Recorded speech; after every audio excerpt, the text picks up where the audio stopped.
is this here?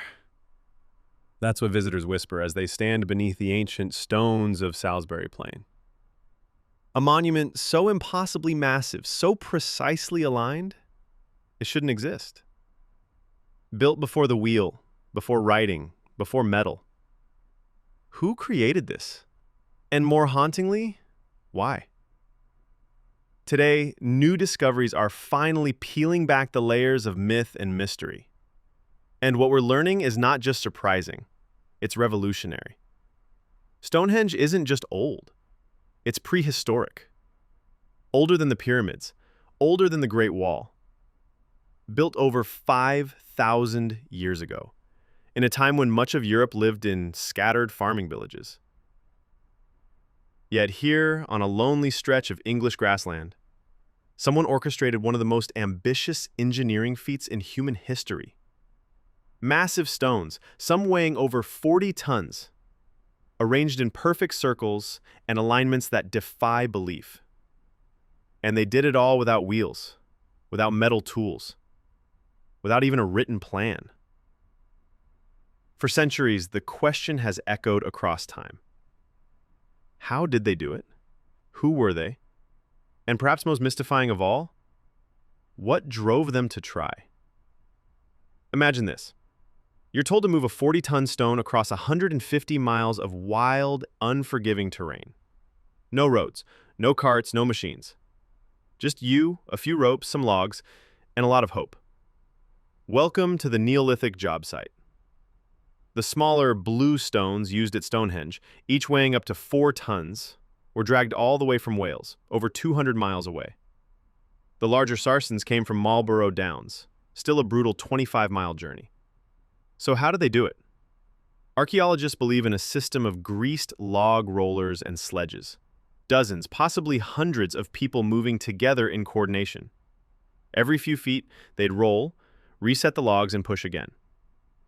For river crossings, giant rafts lashed together, guided through rough currents with stone cargo balanced above water. One wrong tilt and months of labor would sink to the riverbed. But even when the stones arrived, the job wasn't done. Standing them upright required mind-bending logistics. Researchers believe they built massive earthen ramps, dragged the stones upward, and used ropes and gravity to tilt them into place. The horizontal lintel stones pulled to the top and gently lowered into their final resting spots. Every step took time. Every stage required planning. Every mistake could mean starting over. This was not a weekend project. This was a multi-generational dream. For decades, experts believed they had Stonehenge's geography mapped out. The Sarsens from southern England, the Bluestones from Wales. And then, in 2024, something changed. New analysis revealed something shocking. The 6-ton altar stone, centerpiece of the entire monument, didn't come from Wales at all. It came from northeastern Scotland, over 400 miles away. That single discovery redefined the monument. This wasn't just a local project. It wasn't even regional. Stonehenge, it turns out, may have been Britain's first national monument, a symbol of unity and shared identity long before there was even a nation to speak of.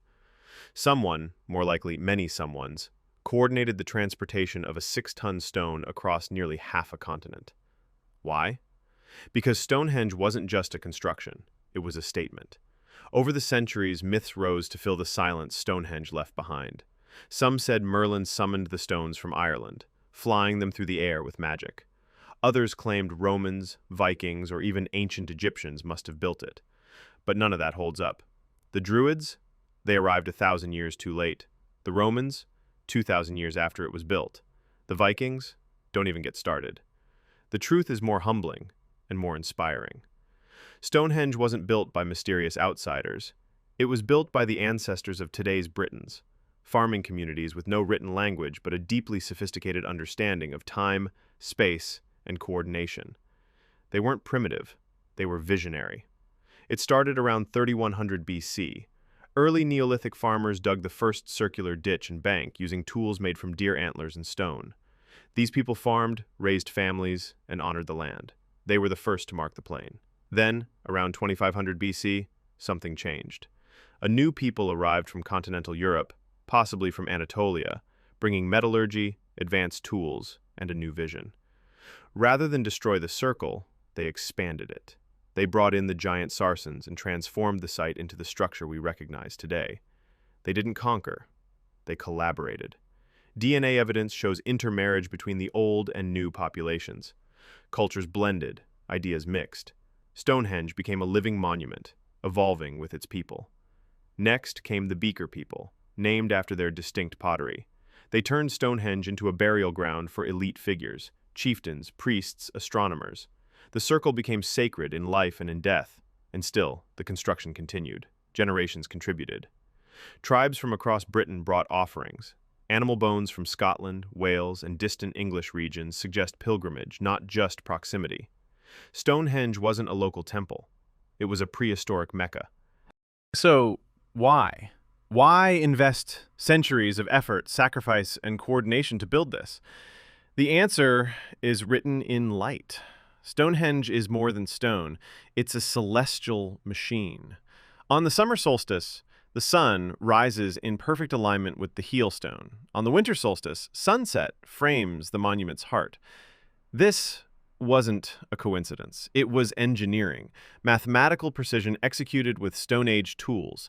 The 56 Aubrey holes surrounding the monument may have tracked lunar cycles, eclipses, and solstices, a kind of ancient computer used for predicting the rhythm of the skies. For a society whose survival depended on the seasons, knowing the calendar wasn't science, it was salvation. But the stars were only part of the story. Stonehenge was also a place of death, ceremony, and transformation. Cremated remains tell us it was a sacred cemetery. The processional avenue, aligned with the solstice, suggests rituals of passage, perhaps symbolizing the journey from life to death, from earth to stars. Some believe bodies were carried down the River Avon, arriving at Stonehenge for final rites, a spiritual gateway, a bridge between the worlds. Even with all this knowledge, the mystery lingers. UFO believers say Stonehenge is an alien landing site. Mystics claim it sits on ley lines, powerful energy grids buried beneath Earth's crust. Others whisper it's a portal to other dimensions, opening only during cosmic alignments. And while science finds no evidence for these theories, it can't entirely erase the pull they have. People still report strange phenomena at the site: chills, dizziness, moments of euphoria. Maybe it's electromagnetic forces, maybe it's suggestion, or maybe, deep down, we know we're standing where thousands once gathered to touch the eternal. Here's the secret. Stonehenge was never meant to be finished. It evolved constantly, generation after generation, culture after culture, each layer building on the last, each group respecting the vision that came before. That's what makes Stonehenge unlike anything else. The pyramids were built by one kingdom, the Parthenon by one city-state. Stonehenge, it was a relay race across centuries, a shared dream passed forward, reshaped and reimagined, always anchored to the stars above. And even now, the story continues. Every solstice, modern druids gather at the stones. They chant, dance, and honor the rhythms of sun and moon, continuing a tradition that may stretch back 5,000 years. They may not know the ancient names, but they carry the same fire.